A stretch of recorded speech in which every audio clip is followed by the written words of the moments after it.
I want to teach you how to speak and communicate just like a leader, and with some useful phrases that every working professional must know, just like it says right there. And if you would like to get these lesson notes right next to me, join my email community. Click on the link down below in the description, and you can access them so you can just more easily remember them and make this vocabulary a part of your active memory. If you're already a part of the community, check your inbox because I've already sent them to you. So this is a quiz lesson. I like doing these because I want you to actually think as we're going through this about the word, phrase, and participate. And I want you to write your answers in the chat or in the comments. After all, this is interactive English, and I might as well introduce myself as I lead into that. My name's Wes. The channel's Interactive English. It's all about helping you reach your fluency goals. So I told you that this is going to be a quiz lesson, so let's just go ahead and jump into it with our first question. She had to down when the manager was on leave. So I'm giving you the meaning. Take responsibility for a situation while another person is temporarily absent. This is a more informal phrase, but still one that another person that you might ask, your colleague, or especially your subordinate. If you are the leader, you may ask somebody this. You're going to say this if you are going to be absent for a little while. And I want you to down. So I've kind of highlighted the expression. There's a missing word, and then down, and then two more missing words. Think about the meaning. But also, I'm trying to think about how I can give you a little bit of a hint without giving the answer away. So we're not talking about like takedown, all right? She had to down when the manager was on leave. So the person who, in this case, the manager, was on leave, now she was in charge while this person was gone, and she had to what? The first word, it is not, I see a lot of takes. The first down is not take. The first word is actually hold. So I'm going to go ahead and give you that. She had to hold down what when the manager was on leave.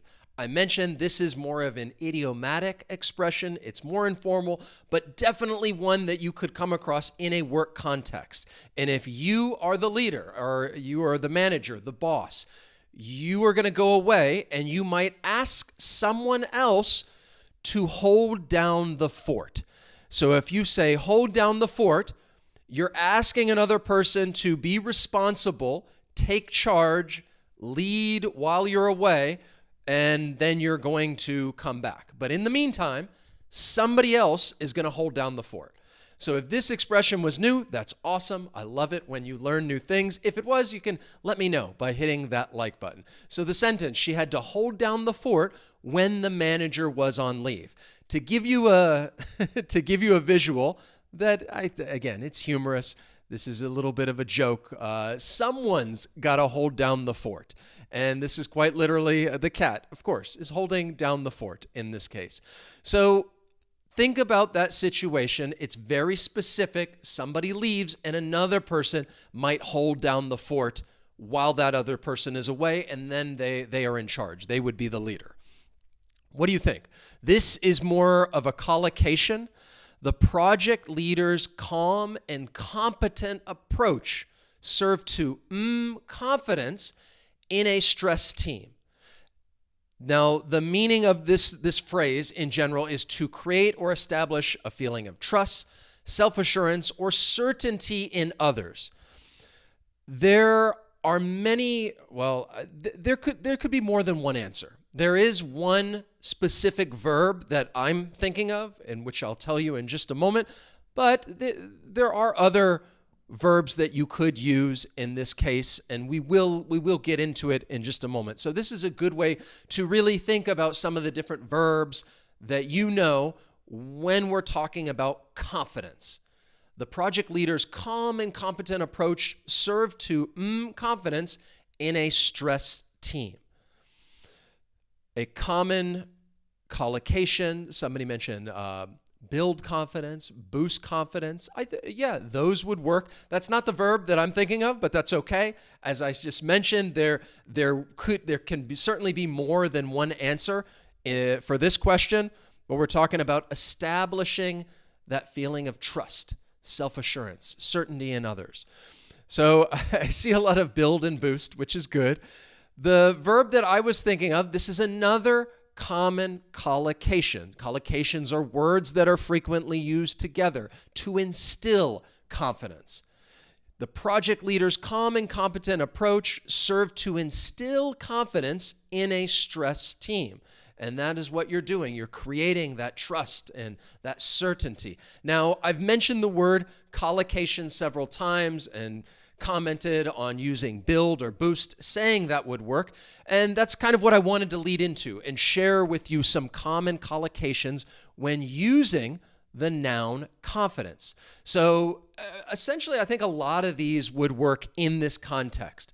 Build confidence, instill confidence, boost confidence, increase confidence. I think those three would be fine in that sentence that I just showed you.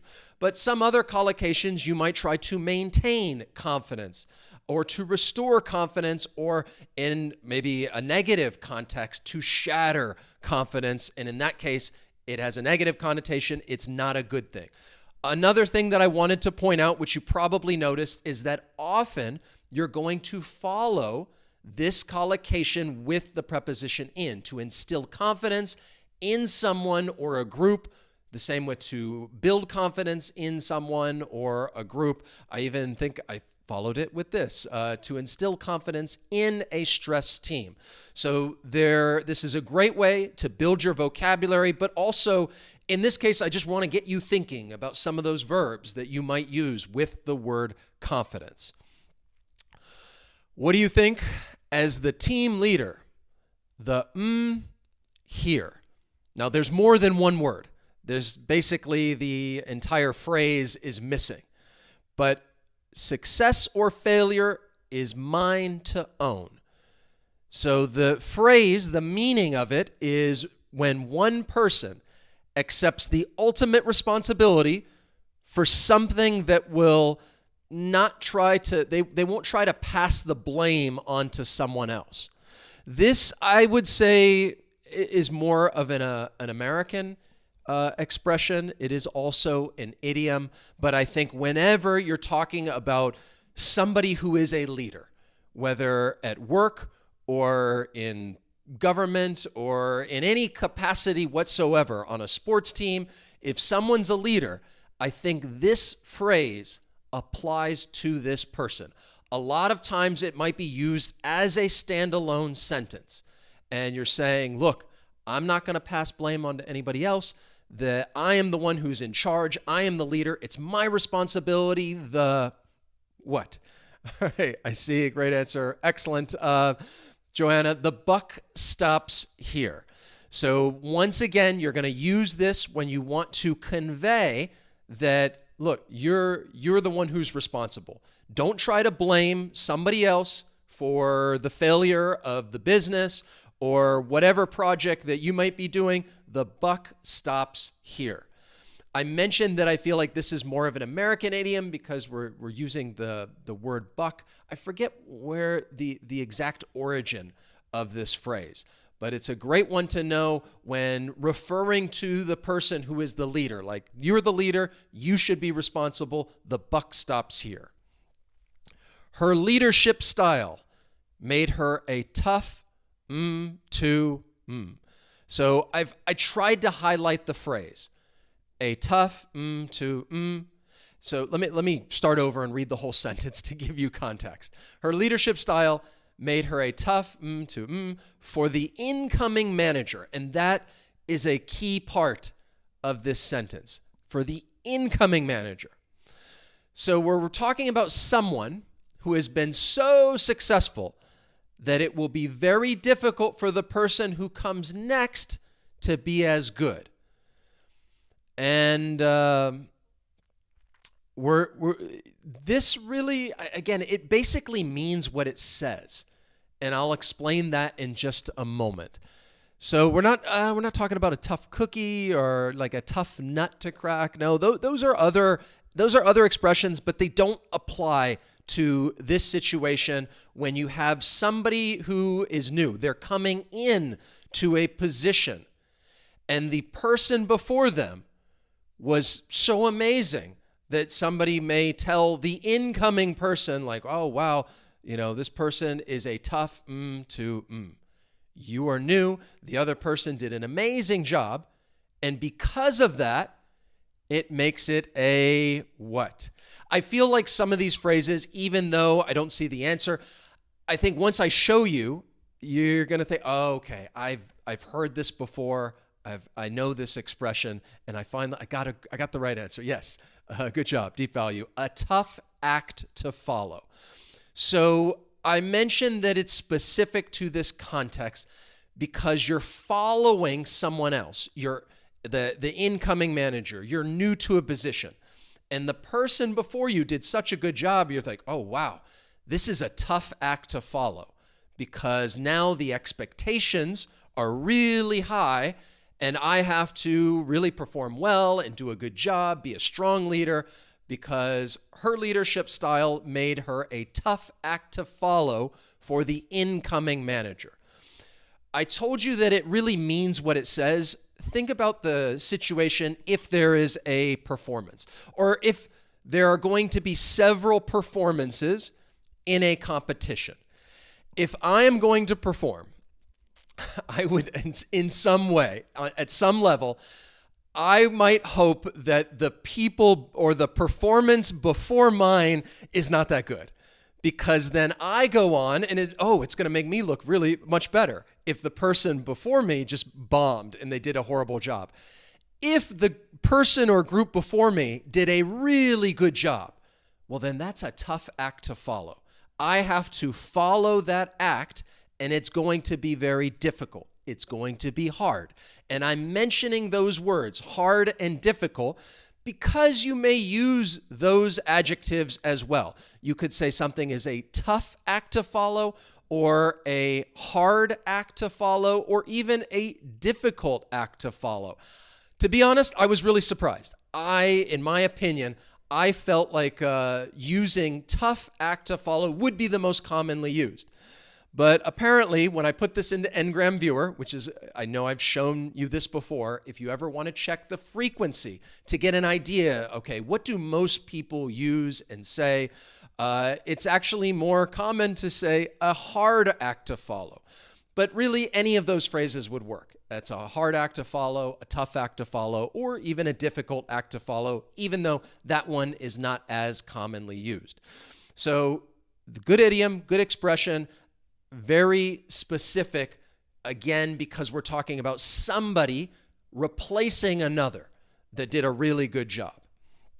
Those are, somebody mentioned like shoes to fill. That it's pretty much the same. You have some big shoes to fill that you have to do a really good job, work hard, because the person before you also. So that expression is very similar to a tough act to follow. The next one, I'm not giving you any hints in this case. I just noticed that I just blanked everything out. Effective managers know when to rather than micromanaging every minor task. There are two words missing. The meaning of this phrase is the process of assigning task, decision-making power, responsibility to another person, usually a subordinate. So you're not going to micromanage every little small thing. You trust this other person. And because of that, you are going to rather than micromanaging every minor task. See the word delegate, and I applaud you. That is the first word. And delegate on its own would work. You could say they would know when to delegate rather than micromanaging. However, I'm thinking of more of a phrase. What other word could I use with delegate? What are you delegating in this context? This is another common collocation with the verb delegate. I told you delegate on its own, it would be okay, but we're talking about different phrases when it comes to leadership. So in this case, I'm talking about delegating authority, to delegate authority. You're assigning decision-making power, responsibility to a subordinate, a team. You trust these people. You're not going to micromanage them, and you will delegate authority. Effective managers know when to delegate authority rather than micromanaging every minor task. So there are, once again, many great phrases, many common collocations with the word authority. So I wanted to share some of those with you. I've already mentioned, and I'm going to say it again and again and again, even in the future, this is a great way to build your vocabulary. To delegate authority, you might hear somebody use it with the verb respect, to respect authority. A great leader probably commands authority. This person, also people that are born leaders, may assume authority. You could demonstrate authority or exert authority. And the last one, of course, not a good one, more of a negative connotation. I like to switch it up every now and then. To abuse authority, not a good thing in that case. But these are some common collocations with the noun authority. Let's move on to our next question. The new director is steering toward digital transformation. I'm giving you the word steering, and what's the phrase? This is really it is an idiomatic expression, but at the same time it really means what it says. We're talking about overseeing, directing, you're guiding a project or organization, essentially setting the course. And when I say the phrase setting the course, it's a little bit of a hint, because when you set the course, what do you think of when you hear that phrase? I know what I think of. So the new director is steering towards digital transformation. This is something else that a leader does. If you are the boss, the CEO, an executive, manager, you have people below you. You are in charge of a team or a group, and you are responsible for steering what? Think about something that you might steer. We're talking about moving in this case. And I mentioned the hint as far as setting the course. So good guess, not steering the direction, steering the wheel. Nah, in this case, the phrase we're talking about, to steer the ship. Steering the ship is when you are going to oversee or guide a project or organization. And you could say the new director is steering the ship toward digital transformation. And I mentioned the word like setting the course. When I think of that phrase, I think of like submarines or ships. And you might say, set the course for this because this is the direction we're going to head in. And that's why I said maybe it's a little bit of a hint to come up with this phrase, to steer the ship. And you are steering the ship. Here is, I think, another common phrase, very useful phrase. I think they're all useful. A great manager always by not by commands. So this phrase, three words, and I tried to highlight the one in the middle is by. The meaning of it is to model the behavior you expect from others rather than just giving instructions. So I'm not just going to tell you what to do. I'm also going to do this thing, take part in it, and I was about to say it. I'm just going to model it. But this is, I think, a phrase that you will definitely hear when talking about leadership in some capacity. If somebody's trying to encourage you to become a leader, to be a better leader, then this is a great phrase that you should know and you can use. And I think this is something we all should want to do. depending on the situation that we're in. And I see some excellent answers. Well done, Scotty, Julia, Lolly, Joanna, just give some shout outs. To lead by example. So if somebody's leading by example, they're modeling the behavior that they want, instead of just telling somebody, look, do this, do that. A great manager always leads by example, not by commands. To lead by example. And I would say, I see some other, like, work by the book, preach by example. I wouldn't use those phrases. I'd stick with this one. Very common. It is known, and this is the one that I would encourage you to use, to lead by example. This is I thought it was just a little humorous. It says, leadership is action, not position. Lead by example. And that dog is leading those ducks through the water. Here is your next question. I love these quizzes. Get you thinking about the vocabulary that you already know, and hopefully some of this is new. Hopefully you're learning some new phrases when it comes to leadership, communicating with others. Again, this is a little bit more of a business English lesson. Employees trust leaders who not just make promises. So, of course, you could probably put in a bunch of phrases. They trust leaders who lead by example. But in this case, Okay, you're not just making promises, but the meaning of this is to back up one's boastful talk with meaningful actions. There's something specific that I want to say about this answer. We'll get into it in just a moment, but think about the second part. You're not just making promises. You're not just blah, blah, blah, blah, blah, blah, talking. You're going to back it up. To back up one's boastful talk with meaningful actions. So I see some good one. There are several different answers that you can give. I see most people putting walk the walk. That works, to walk the walk. One thing I would say, and I am going to try to make a bit of a distinction here. In this case, I'm talking about somebody's boastful talk. So they're being boastful. They're bragging like, oh, I'm going to do this. I'm the best. Yes, we're going to accomplish this. But then I'm able to back it up.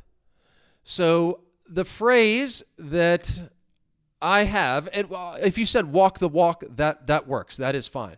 I put walk the talk to back up one's boastful talk with meaningful actions. Employees trust leaders who walk the talk, not just make promises. Now, the reason why I said walk the talk, because the talk would be that boastful, that bragging, the way that you're talking and communicating is probably getting the other person thinking, okay, let's see you do this. But then you're able to do it, and somebody's like, wow, that's pretty impressive. This person's able to walk the talk.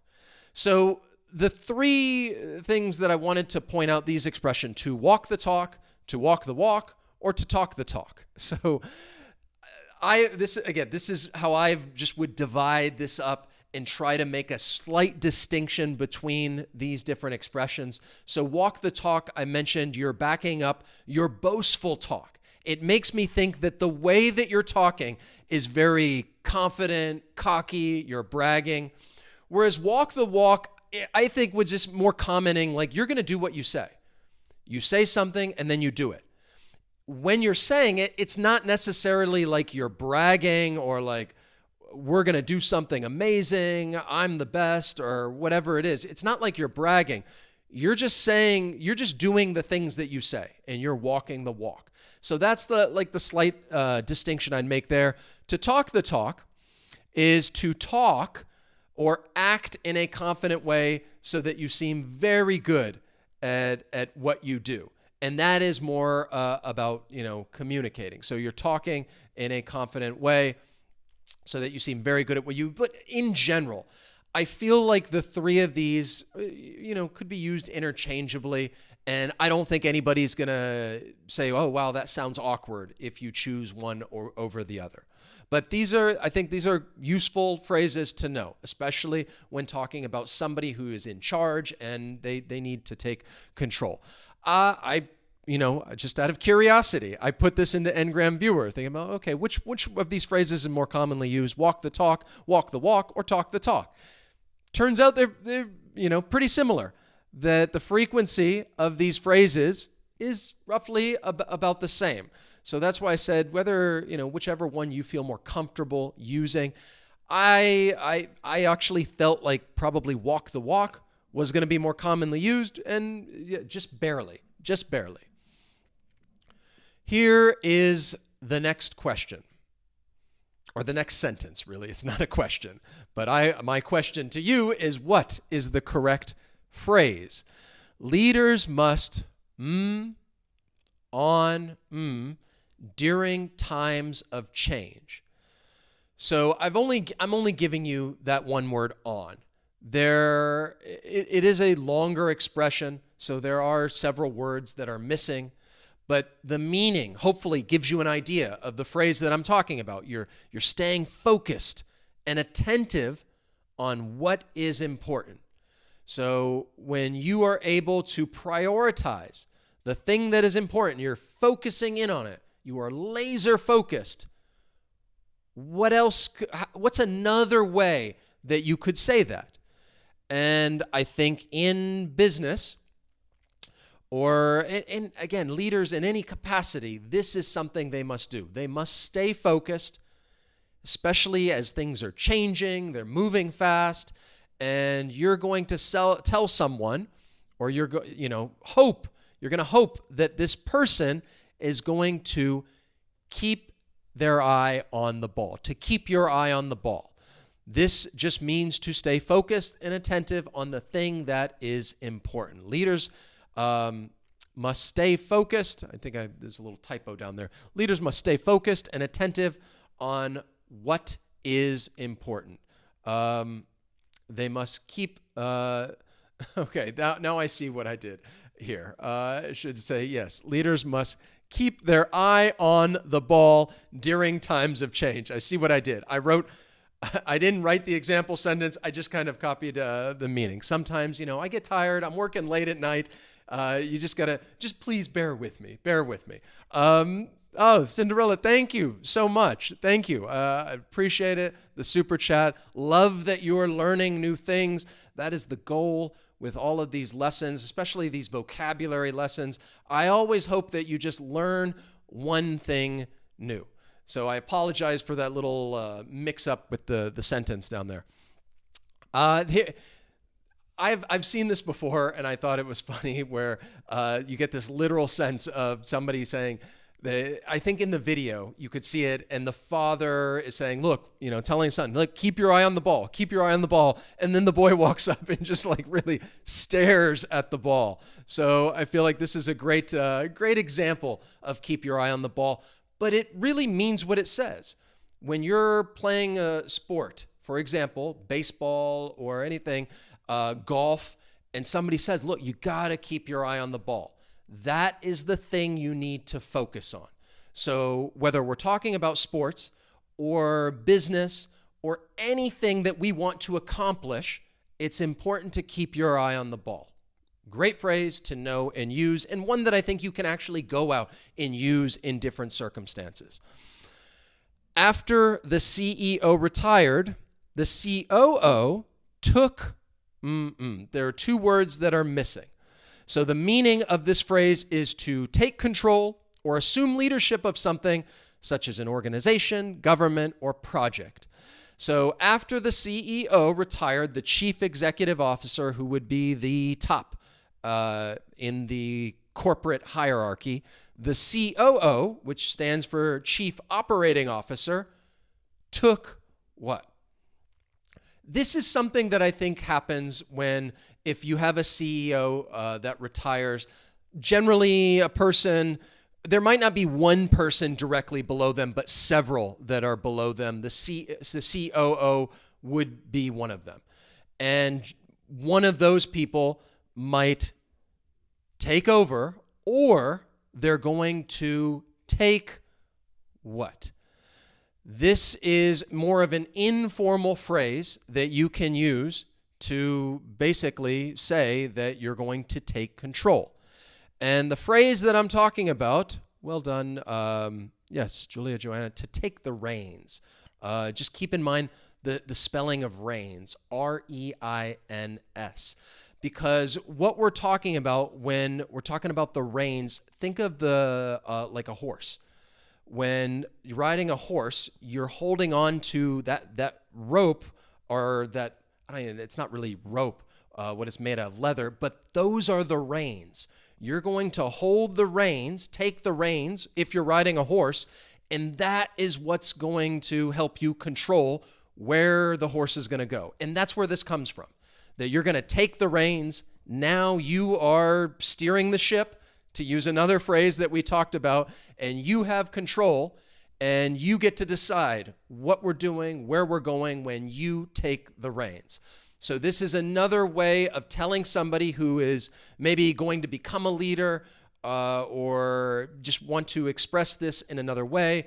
Oh, you know, the COO took the reins. They took control of the company.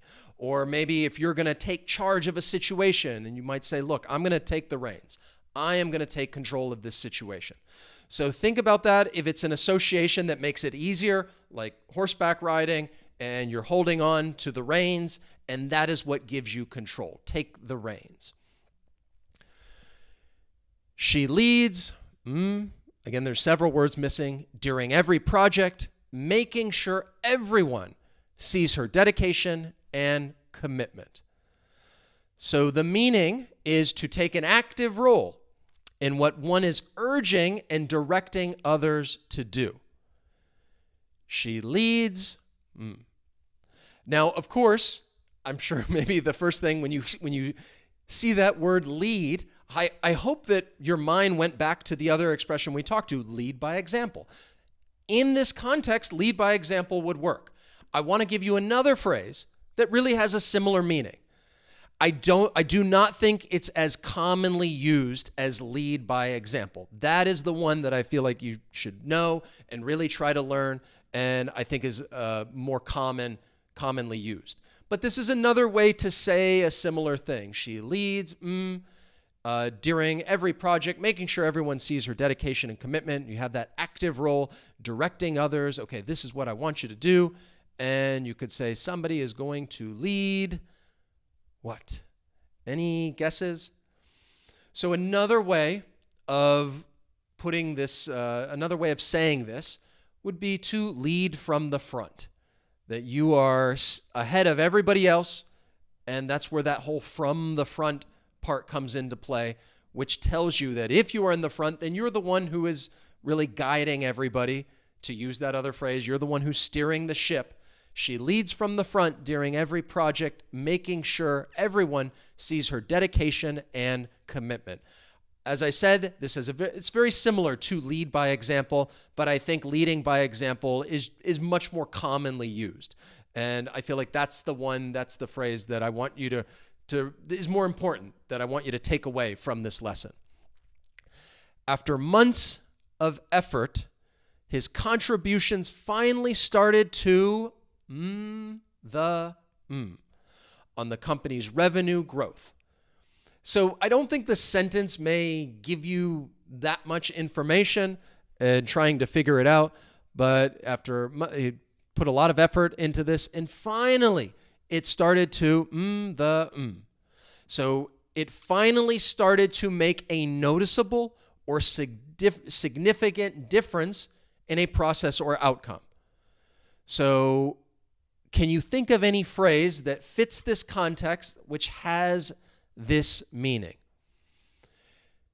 It finally started to, I think some of you put in pay off. That would work in this context. It finally started to pay off. Sure. That's not the phrase we're talking about because there's that article the in there. It finally started to move. Oh gosh. I started to say the first one. I just wanted to do that little motion right there to give you a little bit of a hint. But I said move already. So move the what? What phrase has that meaning. You're making a change. It's finally starting to move the... I think this is maybe a phrase that you've heard of in some context, perhaps watching a movie, TV show, listening to the news, or listening to a podcast. It finally started to move the needle. So if something moves the needle, then it's making a noticeable change. It's affecting or altering the outcome when something moves the needle. So after months of effort, his contributions finally started to move the needle on the company's revenue growth. And hopefully, if somebody is the leader and they are steering the ship, and I would hope that they're leading by example, that the effort and the work that they are doing is going to move the needle, and it's going to make a noticeable change in whatever it is that you're trying to accomplish or achieve. So to give you a little more context using this phrase, sometimes, as you know, I like to throw in some news headlines. It says, Greenlash, how to move the needle on climate change. So it is a little bit of an idiomatic expression, but even in like news articles, you're going to come across some of these phrases. Apple's latest gaming efforts won't move the needle. So we're using it in the negative this case. Decisive actions move the needle, not symbolic gestures. I think maybe that's true. And then it says weak jobs data expected, but will it move the needle? Will it make some type of noticeable change?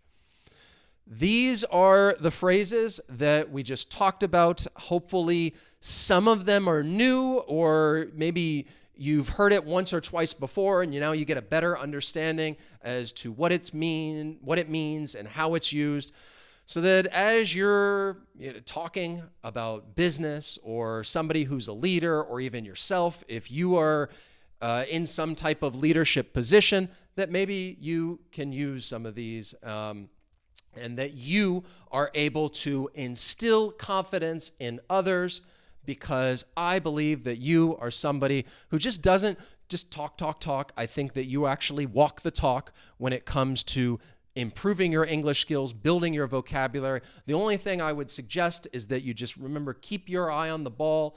Try to learn a little bit each and every day. Focus on, some of the more common expressions, like the ones I said. Lead by example, I think, is a great phrase to know. And I think in the long term, it is going to move the needle, and you will see a noticeable change in your level of English. And I'm just kind of yammering on right now, trying to get you a little bit of review and just keep using these phrases in context. So I hope that you enjoyed the lesson. If you did, you can let me know by hitting that like button. I always appreciate you participating in the lesson. And yeah, I will see you soon for another lesson in the future. So long, have a good one, and just keep up the good work.